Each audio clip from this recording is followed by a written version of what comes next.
Let's roll and rock. My name is Des Taylor. I draw very well.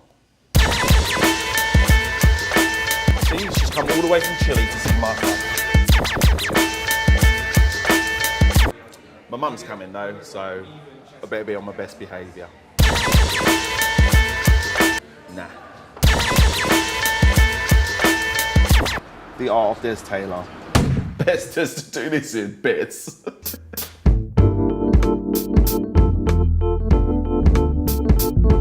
In the beginning, I wanted to be either an actor or a musician, and then the art bug just jumped out of me and I thought, you know what, let's do what I'm good at, drawing.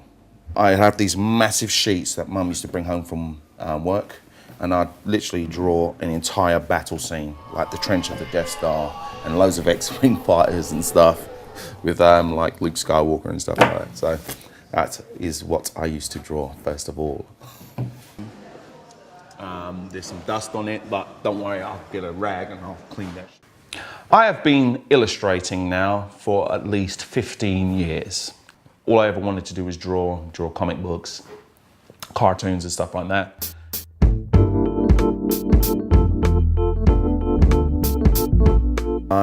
Early influences were manga cartoons, because I used to watch a lot of that stuff. And then I guess it evolved from then. The whole big eye thing and the fact that they were very simply drawn. I was drawn to that. Jack Kirby. Love his stuff. Johnny Romita, senior, not junior. Andy Warhol. That's a lie. Liechtenstein kicked his ass all over the place because he had a lot of comic stuff in there, you know what I mean? Pop art in general, I would say, influences most of my work. Who has influenced me the most, I would have to say, was the style of Bruce Timm, who did the animated Batman show, because his line work was just very clean, and I had the urge to finish my work very quickly. I wasn't into doing like Todd McFarlane's sort of style, which has lots of lines. I just really wanted to just get the character done, move on to the next, and I'd have to say he influenced my animation type style. I'm a big retrophile. Love 1950s, 60s, then going into 70s a bit. But this is 40s, so I don't know what I'm talking about. This over here, I love classic Superman because of his ideals back in the day. And he doesn't seem to mean as much to people in this day and age.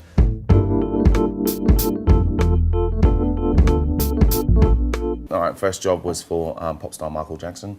His official fan club magazine called King. No, it wasn't, it was Off the Wall. Then it was King.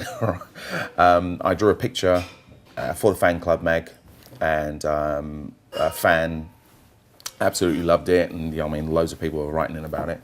So the editor gave me a job. Then later on, Michael Jackson asked for a piece of work. Personally, I met him backstage, presented it to him. What can I say? It was a huge honor. So he was my first client, so talk about being dropped in the deep end.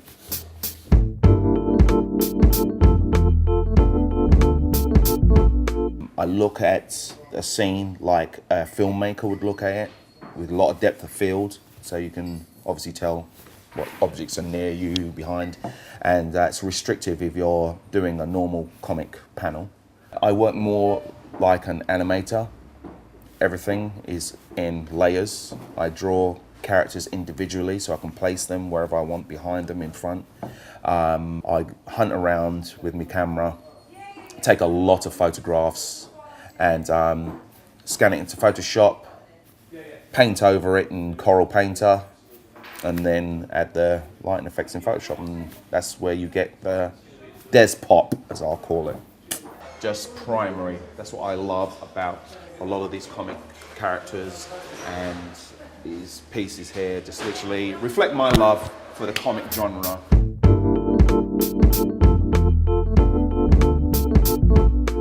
Katie Rogers is my first character to be in a graphic novel, and I hope that it is very successful, and then you come down and you buy a load of my books. But anyway, Trouble with Katie Rogers is she is a British publicist that's working in New York City, and the whole premise behind it is that she sort of covers up most of the wrongdoings of her clients. That is the sort of, I don't know, the pitch for all you Hollywood guys out there. And coupled up with her private life and things that she likes and why she likes the city of New York. So it is for those who can relate to fashion, being in another city and trying to adapt to the things that are going on in it, and obviously trying to deal with your personal life as well as the life of your clients. All right, yeah, there's some of it from my life, but only tiny little bits. And I'll put this together because I thought there was a need to tell some stories from, or to add a more girly angle into comic books. So yeah, that's generally Katie Rogers for you.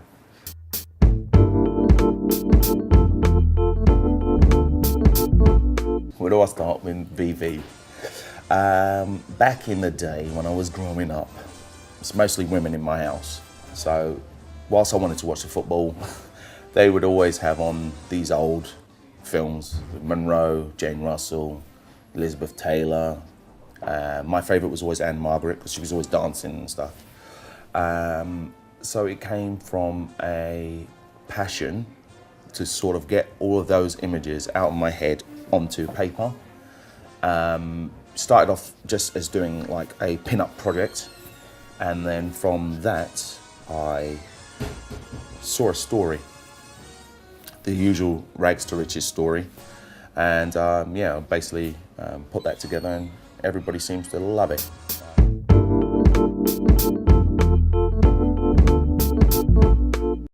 Scarlet Couture. Scarlet is, how can I put this? Scarlet owns a company called Chase Couture, which is actually her mum's. And her mother is a very famous fashion designer from back in the day. Chase Couture is a front for a CIA operations, covert ops, intelligence gathering, and Scarlet Couture is intelligence agent. So yeah, again, it's an amalgamation of fashion, action, and my love for telling a different type of story to what's on the shelves. So yeah, that's Scarlet Couture for you, and hopefully you should be seeing her at some point next year, 2012 Olympics. I hope this is going to be as popular or even more popular than Katie Rogers, because she's sexier and she kills people.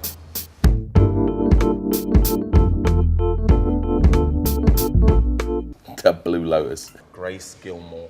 Here we go. Blue Lotus. Teenage high school girl is taught by old ninja master the skills that she needs to defend her city.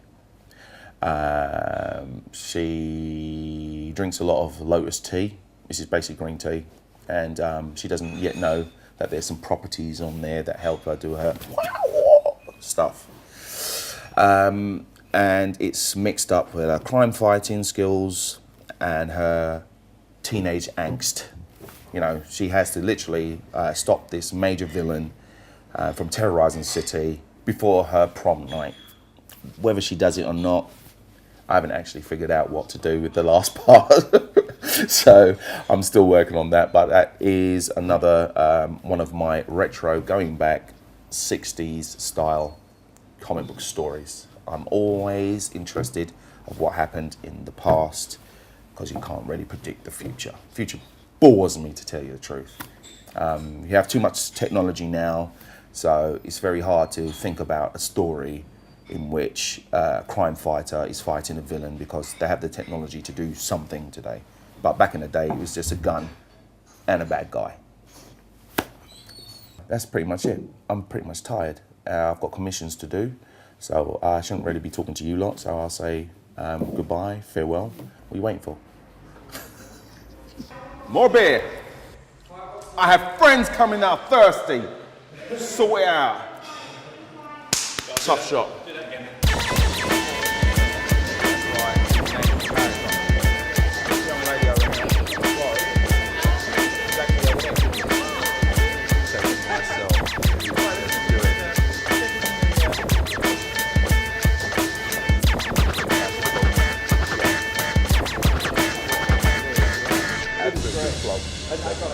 It's called Confessions. By the way, everybody, It's called. we're all on film. It was called. It's called something like.